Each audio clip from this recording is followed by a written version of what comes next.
Eh bien, bonjour à tous et bienvenue dans ce nouveau comptoir des pros. Et aujourd'hui, donc, on a la chance de recevoir Pierre Labadie de l'Onotourisme Lab de Chalon. Et du coup, enchanté. Et du coup, je te laisse te présenter en quelques mots. Enchanté, bonjour à Alexis, bonjour à tout le monde. Donc je suis Pierre Labadie, coordinateur du pôle développement au sein de l'agence de développement touristique de la Marne. Et effectivement, aujourd'hui, je vais vous présenter l'incubateur Eunotouristique Eunotourisme Lab. Donc, justement, sur mes petites recherches pour préparer cet échange, j'ai sur le site internet du coup de l'Onotourisme Lab, que vous retrouverez dans la description, j'ai lu ces mots innovation œnotouristique. Est-ce que tu peux nous expliquer un peu plus ce qui est sous-entendu derrière innovation œnotouristique et derrière cette notion d'incubateur œnotourisme en fait? Alors, cette structure déjà a été créée, elle est encore assez jeune, puisqu'elle a été créée fin 2018, début 2019, et elle a pour vocation donc à accompagner des projets, à les faire émerger, euh, qu'ils soient au stade d'idée ou déjà un peu plus prototypés, mais donc de les accompagner, des projets qui soient innovants, donc euh, des solutions ou des services, des produits ou des services qui n'ont jamais été vus, qui n'ont jamais été testés dans le secteur de l'œnotourisme. Donc effectivement une activité qui soit touristique, mais en lien avec la découverte du produit, qu'il soit le champagne ou d'autres vins, comme des vins tranquilles. On est vraiment sur l'œnotourisme au sens large, puisque le No-Tourisme Lab, certes, est basé à Châlons-en-Champagne, mais a vocation et a un rayonnement national en tant que membre d'un réseau qui s'appelle France Tourisme Lab et qui en fait est un réseau d'incubateurs touristiques thématisés. Certains ont une thématique autour du tourisme urbain, du tourisme patrimonial, de culture. Nous, c'est le no-tourisme. Et la volonté du département de la Marne et de Châlons-en-Champagne, de l'agglomération, était de vraiment se positionner sur ce credo-là. D'accord, ok. Donc du coup, tu as répondu un peu à ma prochaine question dans cette réponse, c'est-à-dire à partir de quel stade de maturité finalement alors prendre l'exemple des étudiants qu'on connaît au Pépites, un étudiant voilà, qui a son projet, est-ce qu'il peut revenir en compte, donc autour du tourisme bien évidemment, est-ce qu'il peut venir, enfin de l'onotourisme, pardon, est-ce qu'il peut venir rencontrer l'incubateur au tout début de son idée, ou est-ce qu'au contraire il faut quand même qu'il ait déjà quelque chose d'assez tu as répondu un petit peu, mais du coup, est-ce qu'il faut attendre des preuves de concept ou pas nécessairement? Non, pas nécessairement. Le No-Tourisme Lab est vraiment ouvert à tout type de porteurs de projets, que ce soit sur une création, d'ailleurs, d'activité, création donc type entrepreneuriat, ou une activité déjà en place, avec un profil d'étudiant ou non. On est vraiment ouvert là-dessus, il n'y a aucun filtre.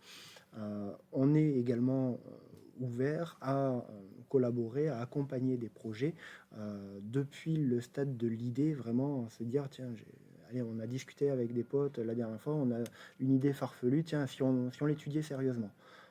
De ce stade-là jusqu'à des projets qui ont été peut-être plus aboutis, plus travaillés, qui ont ciblé une clientèle, qui ont peut-être développé un peu une ébauche de modèle économique, voire carrément plus loin, qui ont besoin uniquement de trouver un terrain d'expérimentation pour leur preuve de concept.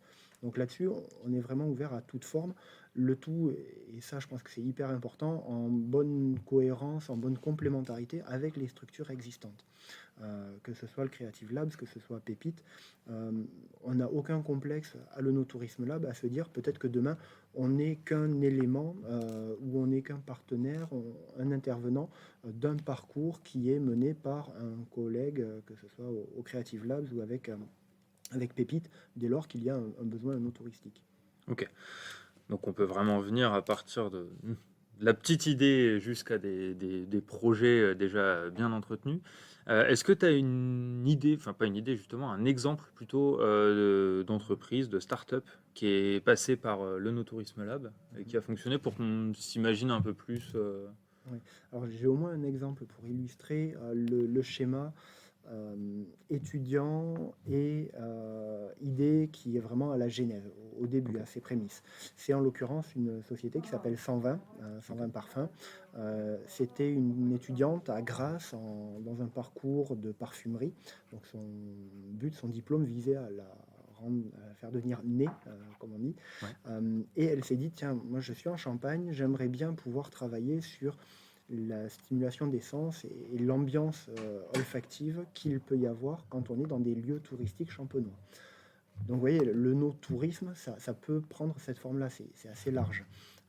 Et donc en fait, on l'a accompagné dans toute la structuration, alors non pas technique au niveau olfactif, ça c'est son domaine, nous on n'a rien fait, mais autour de tout le volet entrepreneuriat, comment travailler sur son positionnement en clientèle, comment travailler d'un point de son modèle économique, au niveau de la propriété intellectuelle aussi, puisqu'elle était sur la création dans un premier temps de diffuseurs et de senteurs. Donc il y a quand même aussi là peut-être quelque chose d'important à faire. Voilà un petit peu tout le parcours d'accompagnement qui a abouti au lancement de ces diffuseurs, de ces parfums, qui a été couronné de succès puisque sa plateforme, enfin, elle avait fait une campagne Kiss Kiss Bang Bang qui a vraiment super bien tourné et là maintenant, ben, voilà, sa boîte et son activité est lancée. Et puis on va continuer à l'accompagner pour voir comment elle peut continuer à développer son activité et si possible, voilà, l'amplifier, donner du corps. On avait bien quelques idées au niveau ambiance olfactive dans les lieux no touristiques. Et bon, on va voir si ça la branche de continuer à le développer. Mais en tout cas, on a des sites, nous, qui pourraient être super intéressés. Ok, donc en effet, on a des projets, enfin là, en l'occurrence, un projet qui arrivait à Genèse avec d'autres problématiques maintenant, plutôt de développement et voilà, d'actualisation, on va dire, même si c'est pas voilà, par rapport au marché et aux nouveaux services et produits qu'elle pourrait vendre.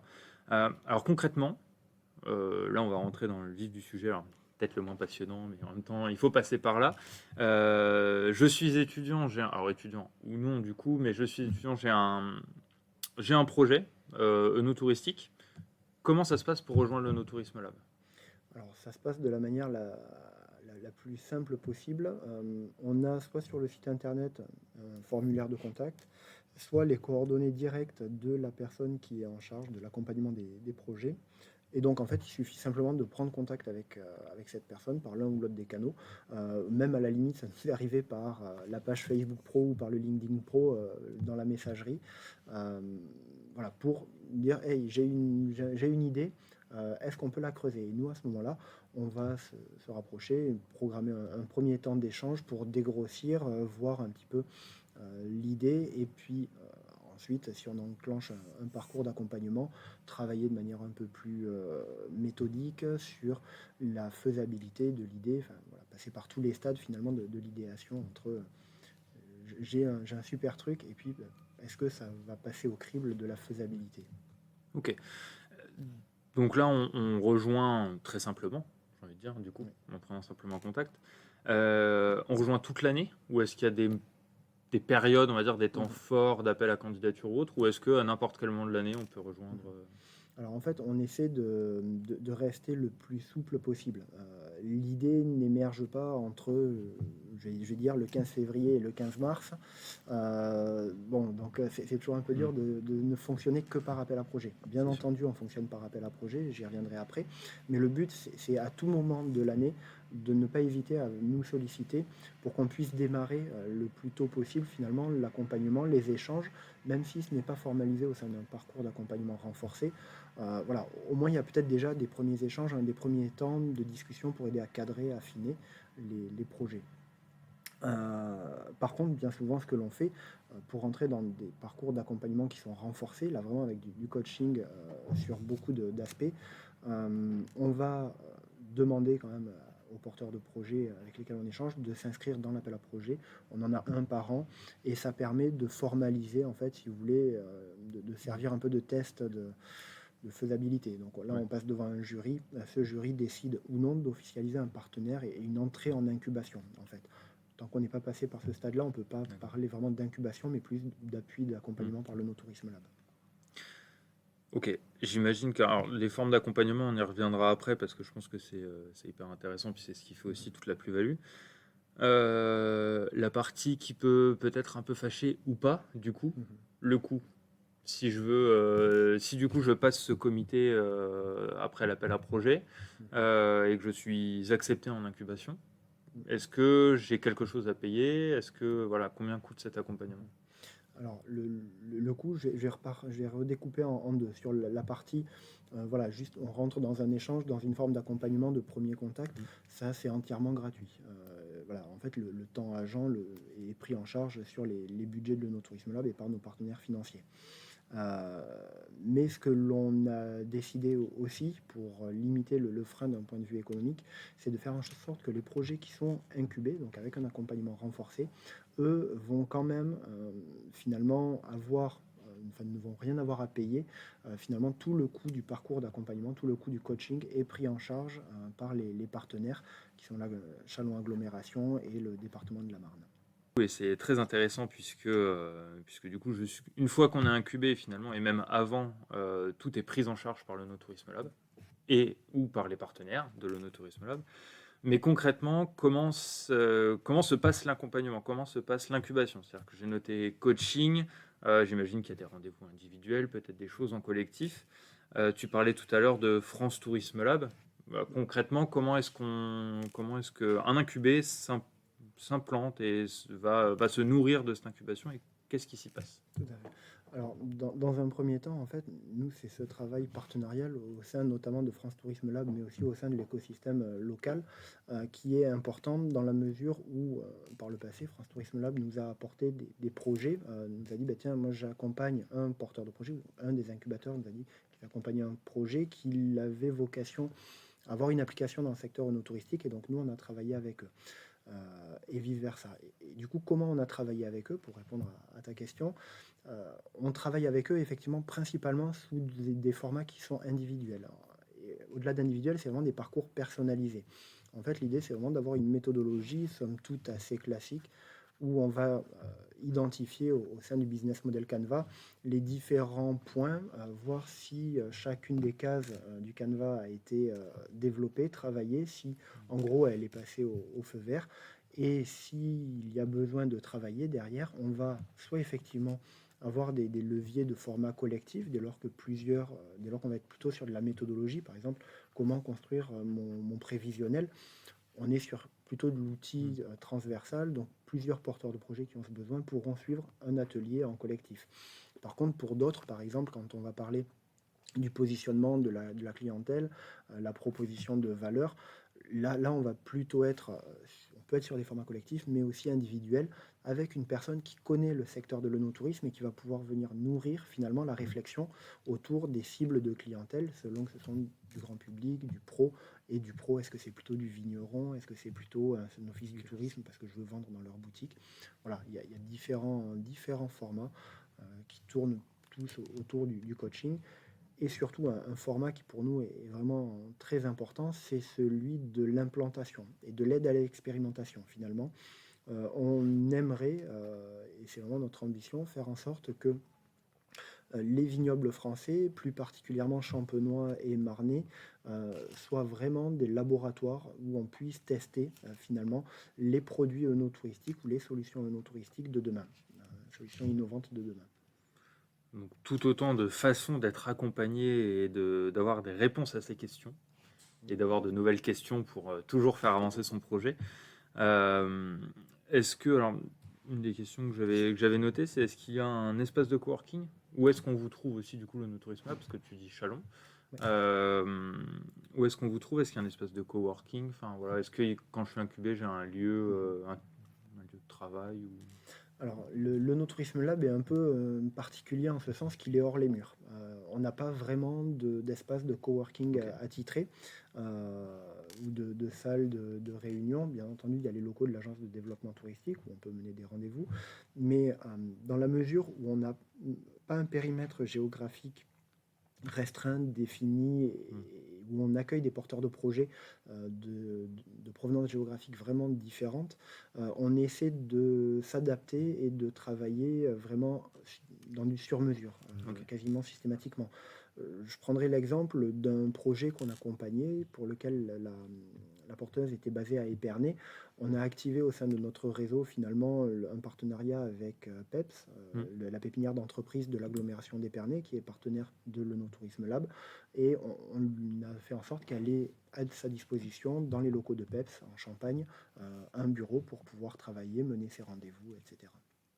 D'accord, oui, Donc donc voilà, comme on est... ça rejoint ça rejoint ce que tu disais justement au tout début où le No Tourisme Lab ne se place pas, en concurrence, on va dire, Mm, mais en complémentarité et en cohérence avec les autres acteurs du territoire. mm, Puisque du coup, vous appuyez sur, ouais, sur les différents, lieux qui peuvent, les lieux ressources, en tout cas, qui peuvent, aider vos porteurs de projets ou qui peuvent, alors, aussi bien dans l'accueil, on va dire, physique que dans l'accompagnement, sur d'autres aspects. tout à fait, et ce même à des échelles plus lointaines, puisqu'il nous est arrivé d'accompagner des porteurs de projets qui étaient accompagnés par un autre lab national touristique, des projets qui étaient basés à Nîmes. Donc le No Tourisme Lab les a incubés, les a accompagnés.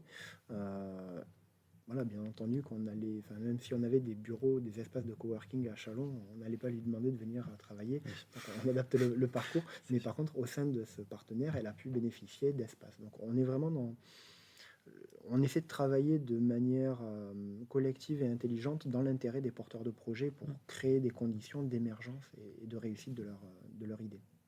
Ben, on est sur la même longueur d'onde avec le Pépite parce que c'est ce qu'on essaye de faire. On ne peut pas tout faire nous-mêmes et justement, on essaie de s'entourer des experts dans chacun des thématiques, dans chacune des thématiques abordées. Et c'est notamment pour ça que l'on fait ces comptoirs des pros pour faire découvrir aussi des services et des dispositifs pour nos étudiants. Si je devais faire un petit résumé du coup de l'Onotourisme Lab, et tu pourras me reprendre si jamais j'ai oublié quelque chose.